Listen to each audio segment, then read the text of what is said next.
The votes are still being counted in the New York City primary election, but history is set to be made. At least in terms of reflecting the city's diversity, CBS 2's Aundrea Cline-Thomas explains.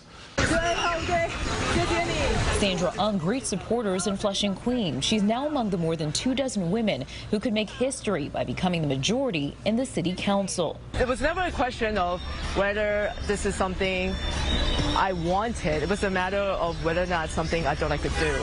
Ung is supported by organization 21 in 21, co-founded by former council speaker Melissa Mark Viverito. The goal of getting 21 women elected to the city council this year once seemed lofty. When I went into the city council in 2006, there were 18 women out of 51.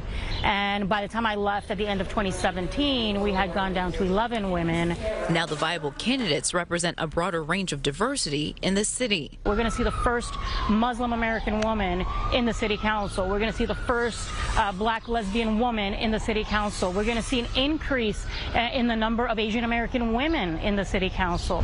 While the pandemic to protest may have spurred some candidates to get into the race, political observers say it's the city's matching funds program that helps finance their campaigns made the biggest difference.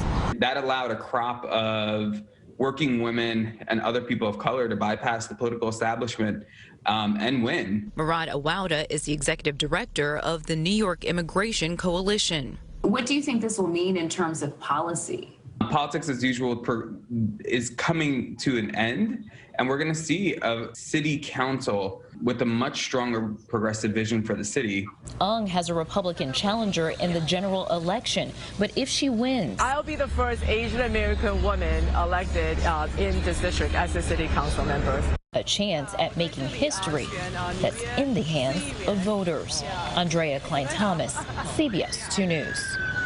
And even after winning, 21 in 21 will provide training and mentorship to the new class of women in the city council. Critics say the lack of experience after such turnover could be a liability.